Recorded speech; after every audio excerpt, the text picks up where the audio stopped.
समान नागरिक संहिता लागू करने के लिए समिति गठित कर ड्राफ्ट तैयार, जल्द लागू होगा, बोले सीएम। विधानसभा सत्र में करेंगे पेश।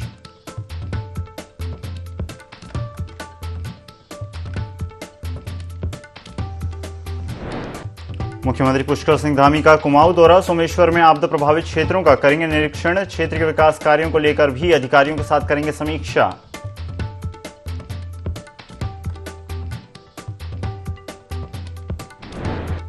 उत्तराखंड में आज मूसलाधार बारिश को लेकर अलर्ट जारी, 8 जिलों में अलर्ट को देखते हुए स्कूलों में अवकाश घोषित, बारिश के चलते मोटर मार्ग राजमार्ग बाधित।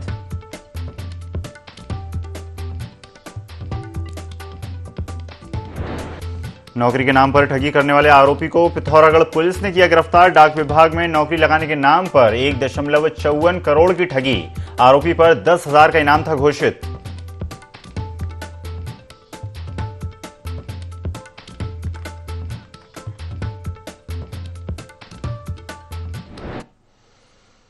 नमस्कार, स्वागत है आपका INE 24 में। मैं हूं आपके साथ ईसा अहमद। बुलेटिन की शुरुआत करते हैं इस वक्त की बड़ी खबर के साथ, जो कि देहरादून से है, जहां मुख्यमंत्री पुष्कर सिंह धामी का कुमाऊं दौरा तय किया गया है। सोमेश्वर में आपदा प्रभावित क्षेत्रों का निरीक्षण किया जाएगा, क्षेत्र के विकास कार्यों को लेकर भी अधिकारियों के साथ समीक्षा करेंगे मुख्यमंत्री पुष्कर सिंह धामी।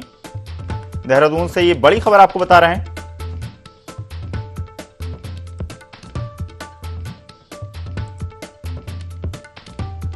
देहरादून से ये बड़ी खबर आपको बता रहे हैं, जहां पर मुख्यमंत्री पुष्कर सिंह धामी आपदा प्रभावित क्षेत्रों का निरीक्षण करेंगे। इस खबर पर ज्यादा जानकारी के लिए हमारे सहयोगी विनय सूद हमारे साथ लाइव जुड़ गए हैं। विनय से जान लेते हैं क्या कुछ तैयारियां हैं मुख्यमंत्री के दौरे की, और क्या कुछ आपदा प्रभावित क्षेत्रों के हालचाल हैं, किस तरह से वहां पर जब मुख्यमंत्री का दौरा होगा, और जिस तरह से बताया जा रहा है कि क्षेत्र के विकास कार्यों को लेकर भी अधिकारियों से समीक्षा की जाएगी, यानी कि जो आपदा प्रभावित लोग हैं उनकी भी सहायता की जाए और उस क्षेत्र में विकास हो। दोनों ही बड़े मुद्दे हैं, दोनों पर बातचीत की जाएगी, चर्चा की जाएगी, मंथन किया जाएगा। जी विनय। देखिए, आपको बता दें कि जिस तरीके से लगातार जो है यहाँ पर प्रदेश के मुख्यमंत्री पुष्कर सिंह धामी की अगर बात की जाए, तो आपदा की जो स्थिति है इस दौरान जो है उत्तराखंड में बारिश के दौरान बनी हुई है। ऐसे में जो मुख्यमंत्री हैं वो लगातार आपदा प्रभावित क्षेत्रों का जो है खुद निरीक्षण यहाँ पर कर रहे हैं। साफ तौर पर देखा जाए तो कल जिस तरीके से यहाँ पर प्रदेश के जो मुख्यमंत्री है पुष्कर सिंह धामी, वो दिल्ली से लौटने के तुरंत बाद जो है आपदा कंट्रोल रूम सचिवालय देहरादून में पहुंचे थे, जहाँ पर उन्होंने अधिकारियों के साथ यहाँ पर बैठक भी की और तमाम जो बड़े अधिकारी हैं उनको जो है यहाँ पर उन्होंने निर्देश भी दिए हैं कि ऐसी आपदा जैसी स्थिति में किसी भी तरीके की जो दिक्कत अगर जो है आती है कहीं पर, चाहे वो पहाड़ी जिले हो या फिर मैदानी क्षेत्र हो, तो तुरंत जो है यहाँ पर सक्रिय रहें और सभी जो है अलर्ट मोड पर रहने के साथ साथ जो है राहत बचाव कार्य के लिए जो है यहाँ पर तैयार भी रहें। साफ तौर पर आपको बता दें कि जिस तरीके से लगातार बारिश हो रही है, ऐसे में यहाँ पर पहाड़ी जिलों की अगर बात की जाए तो पहाड़ी जिलों में जो भूस्खलन जैसे हालात हैं, भूस्खलन भी लगातार जो है देखने को मिल रहा है,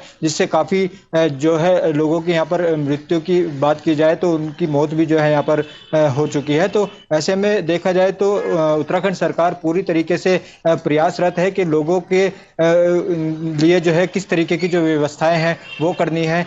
और आपको ये भी बता दें कि जो समीक्षा बैठक है आज वो मुख्यमंत्री यहाँ पर जो है इस दौरान कुमाऊं में दौरे के दौरान जो है यहाँ पर लेने वाले हैं, जिसमें कि जो अधिकारी हैं उनसे यहाँ पर चर्चा भी की जाएगी कि जो लोग यहाँ पर आपदा से प्रभावित हैं उनको किस तरीके से जो है यहाँ पर राहत पहुंचाई जाए। जी विनय, बने रहिएगा हमारे साथ, आगे भी आपसे चर्चा करते रहेंगे।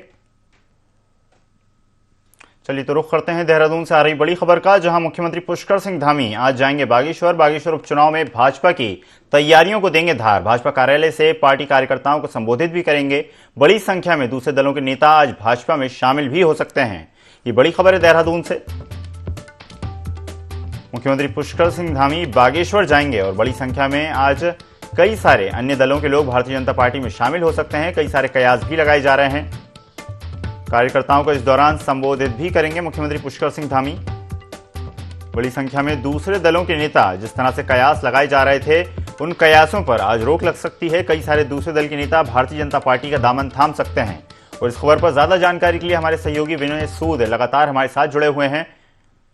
विनय, जिस तरह से हम जानते हैं कि बागेश्वर उपचुनाव को लेकर कई सारी तैयारियां चल रही थीं, दोनों ही दल कह सकते हैं, ना सिर्फ भाजपा और कांग्रेस, बाकी अन्य दल भी लगातार उपचुनाव को लेकर काफी सक्रिय नजर आ रहे थे और अब मुख्यमंत्री पुष्कर सिंह धामी ने अपने हाथ में कमान ले ली है, खुद वहां पर पहुंचने वाले हैं और जिस तरह से बताया जा रहा है कि कुछ अन्य लोग भी आज भारतीय जनता पार्टी में शामिल हो सकते हैं, क्या कहना चाहेंगे?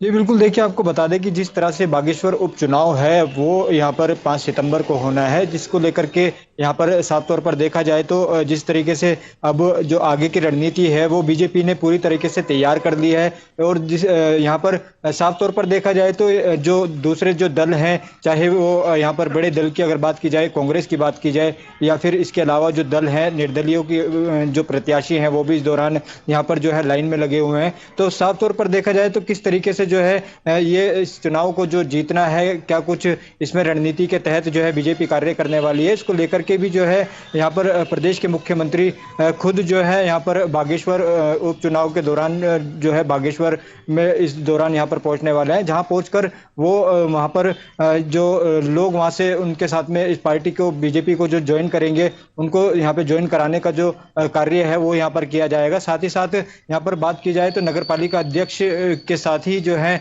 कई बड़े ऐसे जो नेता, जो छोटे दलों के जो नेता हैं वो भी यहाँ पर जो है बीजेपी का दामन थाम सकते हैं और जिसका फायदा आने वाले समय में जो है बीजेपी को यहाँ पर मिल सकता है। जी, जिस तरह से हम जानते हैं कि पुष्कर सिंह धामी काफी ज्यादा अपने कार्यों के लिए जाने जाते हैं, डबल इंजन की सरकार का एक उदाहरण है उत्तराखंड, और ऐसे में लोकसभा चुनाव को कुछ ही वक्त बचा है तो कहीं ना कहीं सीएम धामी के ऊपर एक अतिरिक्त जिम्मेदारी भी है, एक मुख्यमंत्री होने के नाते, युवा मुख्यमंत्री होने के नाते, कि ज्यादा से ज्यादा लोगों को जिस तरह से भारतीय जनता पार्टी में लगातार सदस्यता दिलवाई जा रही है उसी क्रम को जारी रखें। जी बिल्कुल, देखिए यहाँ पर देखा जाए तो जिस तरीके से उत्तराखंड सरकार डबल इंजन के तौर पर जो है यहाँ पर काम करती हुई नजर आ रही है, ऐसे में प्रदेश के जो युवा मुख्यमंत्री हैं पुष्कर सिंह धामी, वो लगातार यहाँ पर जनता से जुड़े जो मुद्दे हैं उनको लेकर के जो है विकास कार्यों को लेकर यहाँ पर आगे बढ़ते हैं और ऐसे में साफ तौर पर देखा जा सकता है कि 2025 में किस तरीके से जो है यहाँ पर सशक्त उत्तराखंड बनाने का जो लक्ष्य है वो भी यहाँ पर रखा गया है। तो आप देख सकते हैं कि क्या कुछ जो तैयारियां हैं उसको लेकर के आने वाले लोकसभा चुनाव में अपना परचम लहराने का जो काम है वो उत्तराखंड सरकार जो है यहाँ पर करने वाली है और ऐसे में जो है यहाँ पर देखा जा सकता है कि कितनी मजबूती के साथ बीजेपी लगातार जो है यहाँ पर कार्य कर रही है और यहाँ पर 10,000 वोटर जोड़ने का जो अभियान है वो भी जो है यहाँ पर इस दौरान चलाया जा रहा है, जिसका फायदा लोकसभा चुनाव यहाँ पर जो अगले साल होने हैं उसमें भी इसका फायदा इनको देखने को मिलेगा। जी धन्यवाद विनय, ज्यादा जानकारी के लिए हमारे साथ जुड़ने के लिए। अब खबरें विस्तार से। मानसून सत्र समाप्ति के बाद राज्यसभा सांसद डॉक्टर कल्पना सैनी ने प्रेस कॉन्फ्रेंस की। इस दौरान राज्यसभा सांसद डॉक्टर कल्पना सैनी ने मोदी सरकार द्वारा कराए गए विकास कार्यों के बारे में जानकारी दी और लोकसभा राज्यसभा में पारित किए गए प्रस्तावों का बखान किया। साथ ही बताया कि विपक्षी दलों के सांसदों ने अभद्रता की सारी हदें पार कर दी हैं और विकास के मुद्दों पर चर्चा से विपक्ष बचता है। राज्यसभा सांसद डॉक्टर कल्पना सैनी ने आगे बताया कि मणिपुर की घटना पर चर्चा को लेकर भी विपक्ष ने सदन का साथ नहीं दिया। सरकार के कार्यों को लेकर, अपने प्रधानमंत्री जी की उपलब्धियों को लेकर, अपने गृह मंत्री जी के विकास के लिए भविष्य में भी और पीछे भी, और हमने, हमारी सरकार ने जो गत वर्ष लाल किले से हमारे प्रधानमंत्री जी ने 5 प्रण की बात की थी, उनके आधार पर अपने कार्य को लेकर मानसून सत्र में हुए पारित 23 विधायकों को अपने विधेयक को लेकर और जो अपने 7 विधेयक एक तरह से अपना संविधान का हिस्सा बन चुके हैं 11 अगस्त तक के, उनको लेकर आज ये प्रेस मैंने यहाँ आयोजित की। आप सब इसमें आए, आप सबका अभिनंदन है, स्वागत। प्रदेश में महिला होमगार्ड की भर्ती के लिए विज्ञापन जारी किया जा चुका है, जिसको लेकर ऑफलाइन फॉर्म होमगार्ड जिला कार्यालयों में जमा किए जा रहे हैं। इस दौरान पौड़ी के फॉर्म जमा करने के लिए लंबी लाइनें लगी नजर आईं। निरीक्षक विनोद सिंह ने बताया कि अब तक लगभग 2500 फॉर्म जमा हो चुके हैं। बता दें कि इस बार की भर्ती परीक्षा में लिखित परीक्षा समाप्त कर दी गई है। सिर्फ हाई स्कूल के अंक और फिजिकल के आधार पर ही सिलेक्शन किया जाएगा। हमारी जो सीधी भर्ती की होमगार्ड्स की महिला भर्ती है 2537 कल तक की रिपोर्ट है। कल तक आवेदन जमा हो चुके हैं। प्रक्रिया इसमें हाइट नापी जाएगी, हाइट और वजन वेट जी, उसमें उसके बाद दौड़ और चाल थ्रो और क्रिकेट बॉल थ्रो और लंबी कोर्स। गदरपुर में एनडीपीएस मामले का खुलासा करते हुए पुलिस क्षेत्राधिकारी भूपेंद्र सिंह भंडारी ने बताया कि गदरपुर के नवाबगंज रोड पर थाना अध्यक्ष राजेश पांडे के नेतृत्व में पुलिस टीम वाहन चेकिंग कर रही थी। तभी उत्तर प्रदेश की सीमा नवाबगंज की ओर से आ रहे एक बाइक सवार ने पुलिस को देखकर भागने के प्रयास किए तो पुलिस को शक हुआ। पुलिस ने तुरंत युवक को कड़ी मशक्कत के बाद पकड़ लिया और तलाशी ली तो उसके पास से स्मैक बरामद हुई, जिसके बाद पुलिस ने आरोपी को गिरफ्तार कर जेल भेज दिया। गदरपुर में एक टीम यहाँ की बनाई गई थी, तो ये टीम जो है नवाबगंज बॉर्डर पर जो है वो चेकिंग अभियान चला रहे थे। तो वहाँ पर एक मोटरसाइकिल वाला व्यक्ति आता है और वो पुलिस टीम को देख करके वो भागने लगता है, तो लड़खड़ा करके उसकी मोटरसाइकिल नीचे जमीन पर गिर जाती है। शक होने पर पुलिस कर्मचारी उनको चेक करते हैं, उसका नाम पता पूछते हैं। उसके पास से जो है 53.31 ग्राम जो है अवैध स्मैक बरामद हुई है। तो अभियुक्त को गिरफ्तार कर लिया गया है। उसके खिलाफ जो है एनडीपीएस के अंतर्गत जो है थाने में अभियोग पंजीकृत किया गया है और जो है उसको न्यायिक हिरासत में भेजने की तैयारी चल रही है। प्रदेश में भूस्खलन, प्राकृतिक आपदाओं के साथ ही हादसों से भी लगातार लोगों की जान जा रही है। ताजा मामला उत्तरकाशी के गंगोत्री हाईवे से है, जहां से गुजर रही एक बस खाई में गिर गई, जिसमें 7 लोगों की मौत हो गई, जबकि 28 लोग गंभीर रूप से घायल हो गए।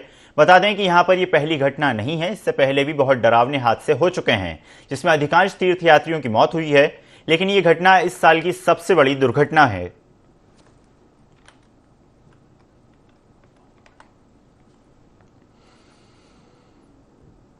रेरा को लेकर किसानों में फैली भ्रांतियों को दूर करने के लिए जिला प्रशासन और जिला विकास प्राधिकरण यानी कि डीडीए की ओर से हल्द्वानी नगर निगम सभागार में बैठक बुलाई गई, लेकिन बैठक बेनतीजा रही। वहीं अब किसानों के साथ विक्रेता, डेवलपर, प्रमोटर, रजिस्ट्रार कार्यालय के बाहर धरने पर बैठ गए हैं। किसानों ने 25 अगस्त को होने वाली कार्यशाला का भी बहिष्कार करने का निर्णय लिया है।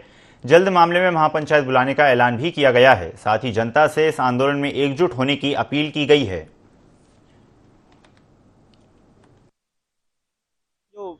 चुनिंदा ऑफिसर्स थे, उनके साथ जो बातचीत थी रही वो बेनतीजा रही। उसमें कोई ऐसी ठोस, अंत तक कोई एक ठोस हमको कोई रेमेडी मिलती हुई प्रतीत नहीं हुई है, इसलिए हम लोगों ने उसका बाइकआउट किया है। 25 तारीख की जो मीटिंग है सरकार की तरफ से अगर देखते हैं उसमें कोई रिलैक्सेशन देने वाली बात और कोई मजबूत बात ऐसी आती है कि जिससे हमें लगता है कि हमें उससे फायदा मिलता नजर आएगा सारे किसान भाइयों को, तो जरूर उनकी बात भी सुनी जाएगी। अभी तक तो उसका बहिष्कार की सब लोगों की जो एक मत एक राय निकल के आ रही है वो बहिष्कार की ही बात आ रही है। आज हम समर्थन मांग रहे हैं, अगर नहीं कोई नतीजा मिलता है तो एक महापंचायत का ऐलान किया गया है, पूरे किसान समिति उसकी तैयारी चल रही है। बड़ा उत्पीड़न हो रहा है, इसके लिए हमने जो इसका बहिष्कार करा है। पूरे हमारा नैनीताल जिला, पूरे कुमाऊं के लोगों सब लोग मीटिंगें हो रही हैं, बैठकें अब हमारी हो रही हैं, उसका सिलसिला जारी हो रहा है। हमारे लोगों ने जब उत्तराखंड बना सकते हैं तो हम लोग ये लड़ाई भी लड़ सकते हैं। रेरा का जो है एक शहर के लिए विस्तारीकरण के लिए बनाया जाता है, पूरे राज्य को प्राधिकरण में जो डाला है वो बहुत गलत करा है। पूरे इससे किसान बड़ा परेशान है, जूझ रहा है। और ये जो किसानों की भूमि है वो किसानों को स्वतंत्र नहीं छोड़ा जा रहा। जो रेरा कानून प्राधिकरण है उससे हम किसान बहुत परेशान है। हमारी महापंचायत की तैयारी चल रही। हरिद्वार में सड़क दुर्घटनाओं पर लगाम लगाने के लिए सीपीयू, यातायात पुलिस और स्थानीय पुलिस की संयुक्त टीम ने चेकिंग अभियान की शुरुआत की। पुलिस ट्रिपल राइडिंग, शराब पीकर वाहन चलाने वाले और हाईवे पर ई रिक्शा के खिलाफ कार्रवाई करने में जुट गई है। मंगलौर में अभियान चलाकर दर्जनों लोगों के चालान काटे गए। यातायात पुलिस अधीक्षक राकेश कुमार रावत ने बताया कि हाईवे पर सड़क दुर्घटना के मामले लगातार बढ़ते जा रहे हैं। लापरवाही के कारण सड़क दुर्घटना में लोगों की मौत हो रही है। बिना हेलमेट वाहन चलाने, यातायात नियमों का पालन न करने वाले लोगों के खिलाफ कार्रवाई की जा रही है। साथ ही लोगों से यातायात नियमों का पालन करने की अपील की जा रही है।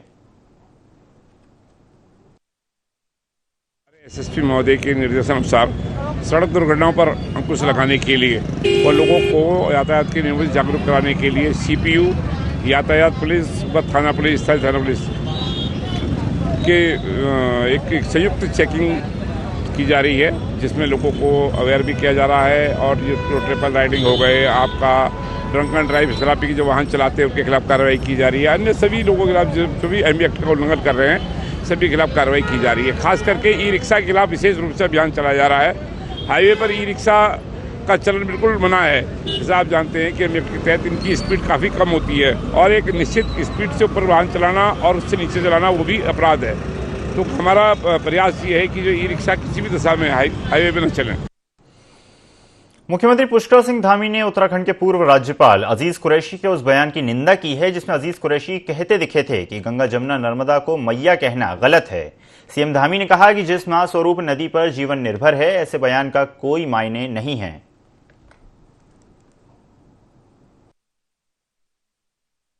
माँ गंगा पूरे देश दुनिया के लिए आस्था और श्रद्धा का वो रही है। कहीं किसी को लोग आज आचमन करते हैं, कहीं सींचने के काम आती हैं, कहीं लोगों के पानी पेयजल के काम आती हैं। तो मैं समझता हूँ कि जो हमारा परंपरागत रूप से और सांस्कृतिक रूप से माँ गंगा का अस्तित्व है वो वैसे ही है। जो कैसे कोई सूरज की तरफ फूक रहा है तो उसी के ऊपर पड़ेगा। दिल्ली में ग्लोबल इन्वेस्टर्स समिट के लिए उद्योगपतियों से बातचीत और विचार विमर्श कर लौटे मुख्यमंत्री पुष्कर सिंह धामी ने मीडिया से चर्चा की। उन्होंने बताया कि उद्योगपतियों से मुलाकात बहुत ज्यादा सकारात्मक रही। राज्य में उद्योग और युवाओं को अधिक से अधिक रोजगार दिलाने पर राज्य सरकार का खास फोकस है। जो उद्योग स्वीकृत हो वो समय से लगें और राज्य की आर्थिक में मदद करें।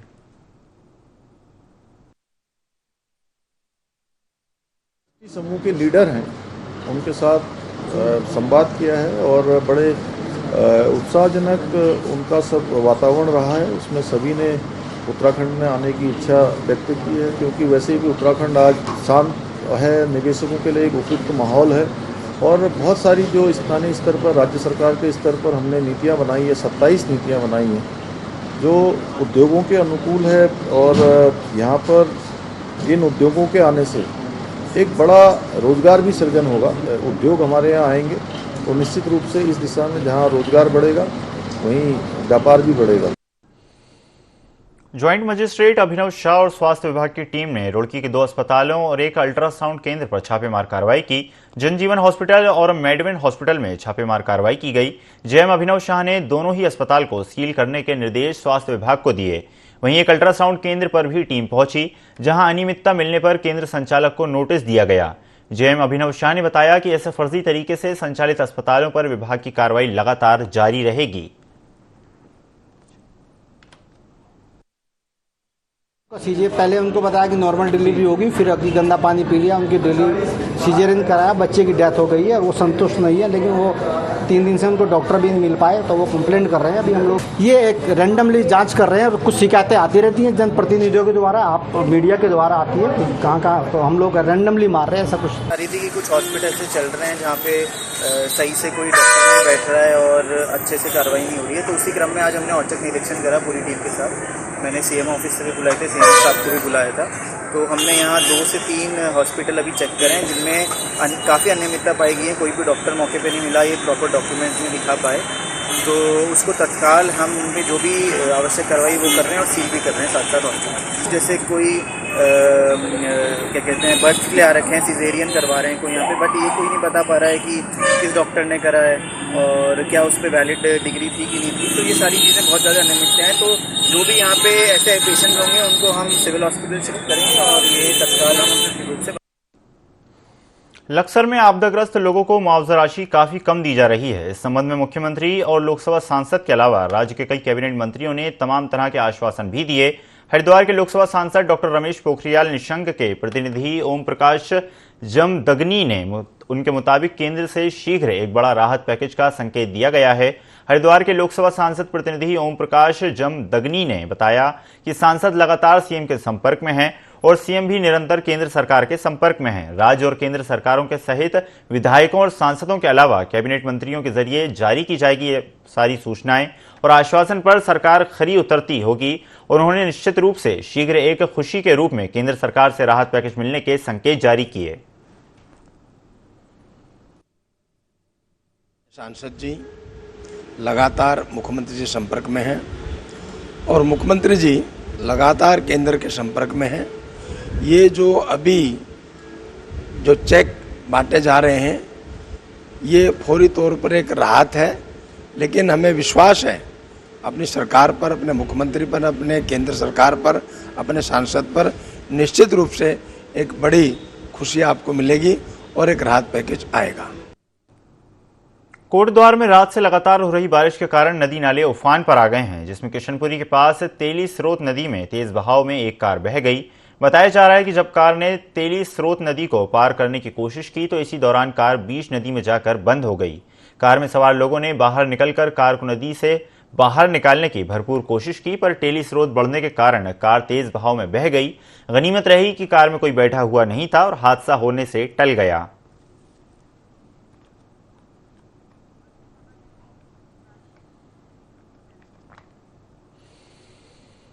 हरिद्वार में जंगली जीवों का आबादी क्षेत्र में घुसने का सिलसिला लगातार जारी है। देर रात यहां के जगजीतपुर क्षेत्र में एक जंगली हाथी घुस गया। हाथी को देखकर लोग घबरा गए। हालांकि हाथी ने किसी को आहत नहीं किया। गौरतलब है कि लगातार जंगलों से निकलकर हाथियों का झुंड आबादी क्षेत्र में घुसता नजर आ रहा है। बीती रात भी जगजीतपुर क्षेत्र में जंगल से निकलकर एक जंगली हाथी घुस आया। हाथी को देखकर लोगों में दहशत बन गई। काफी देर तक हाथी कॉलोनी में ही चहलकदमी करता रहा। स्थानीय लोगों ने बताया कि अक्सर रात को जंगल से निकलकर कॉलोनी में हाथी आ जाते हैं। कई बार सूचना देने के बाद भी वन विभाग ने इस दिशा में कोई ठोस कार्रवाई नहीं की।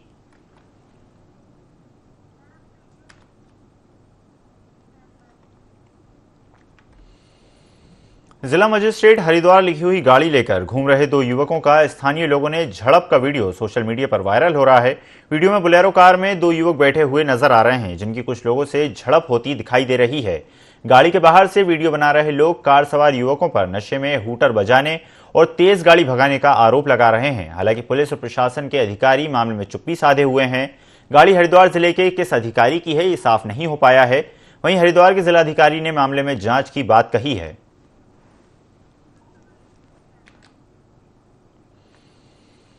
राज्यसभा सांसद नरेश बंसल ने कांग्रेस पर आरोप लगाते हुए कहा कि कांग्रेस के नेता एसी दफ्तरों में बैठकर सिर्फ प्रेस विज्ञप्तियां जारी करते हैं।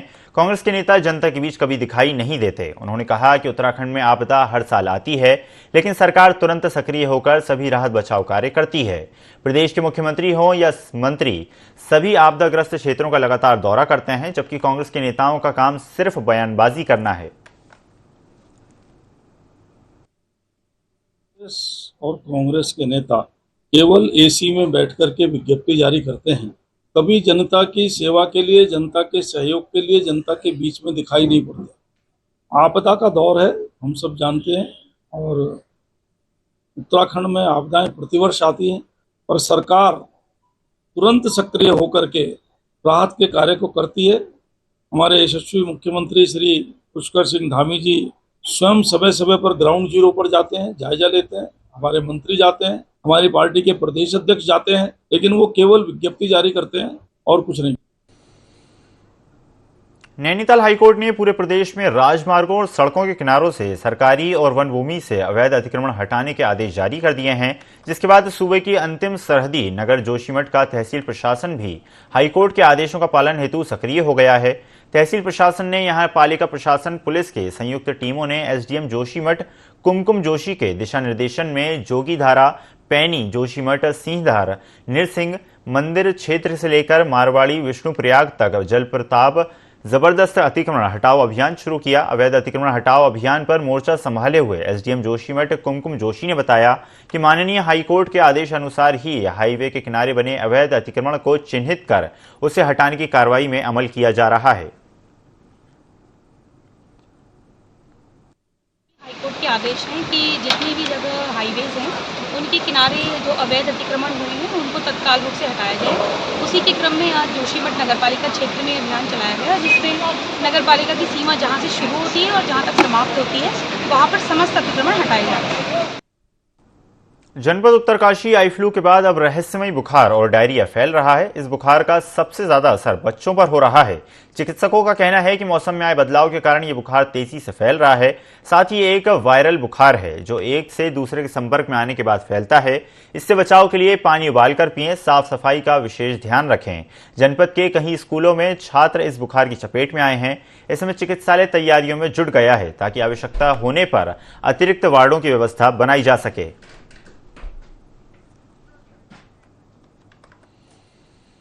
इस बुलेटिन में फिलहाल इतना ही। खबरों का सिलसिला लगातार जारी है। बने रहिए IND24 के साथ। नमस्कार।